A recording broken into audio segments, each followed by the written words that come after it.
দেশের বিশাল জনগোষ্ঠীর বড় একটি অংশ এখনও কৃষি নির্ভর। জিডিপিতে এর অবদান কমলেও ক্রমবর্ধমান জনসংখ্যার খাদ্য নিরাপত্তায় এর গুরুত্ব অনেক। এ খাতে তাই উৎপাদন বাড়াতে প্রতি অর্থবছর কেন্দ্রীয় ব্যাংক কৃষি ও পল্লী ঋণ কর্মসূচি ঘোষণা করে।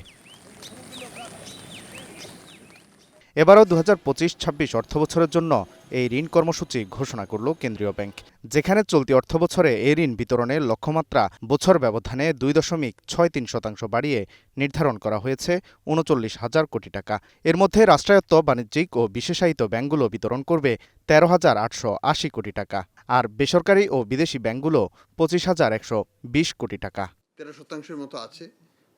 ঋণ বিতরণ কর্মসূচি ঘোষণা উপলক্ষে আয়োজিত সংবাদ সম্মেলনে গভর্নর জানান, গেল জুলাই মাসে চালের দাম ঊর্ধ্বমুখী থাকায় মূল্যস্ফীতি কমানো সম্ভব হয়নি। এজন্য অবশ্য দুষছেন সরকারের আমদানি নীতিকে।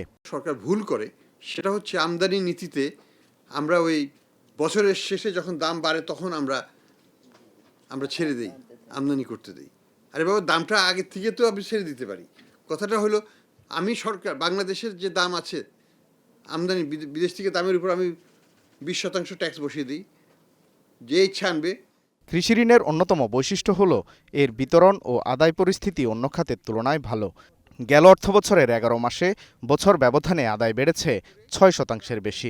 গভর্নর বলেন, ক্ষুদ্র কৃষকদের বাঁচাতে সমন্বিত চুক্তিভিত্তিক খামারের প্রচার ও প্রসার করা হবে।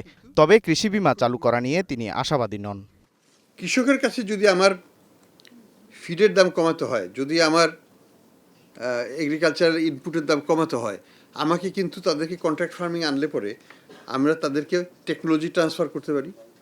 বিকজ যারা কন্ট্রাক্ট ফার্মিং করছে তারা তো এই রিসার্চটা করে ফেলেছে, তাদের হাতে আছে, এটা তাদের লোক আছে এটা এক্সটেনশন সার্ভিস দেওয়ার জন্য। সরকারের উপর ডিপেন্ড করতে গেলে হবে না। তো এই জায়গাটায় আমি বরং বলবো যে এখানে আমাদের আরও বেশি কাজ করার স্কোপ আছে, এটাকে আমরা প্রমোট করতে পারি। সংবাদ সম্মেলনে দুর্বল হয়ে পড়া ব্যাংকগুলোর একীভূতকরণ নিয়েও কথা বলেন গভর্নর। জানান, এটি চলমান প্রক্রিয়া। যদিও একীভূতকরণ সম্পন্ন কবে হবে সে বিষয়ে বিস্তারিত কিছু বলতে রাজি হননি। আমি 10 টাকা 99% নাকি আমি 10,000 টাকা 99%, লক্ষ্যটা কোথায় সেটা আগে ঠিক করতে হবে। Walid Sakib, star news, Dhaka. আর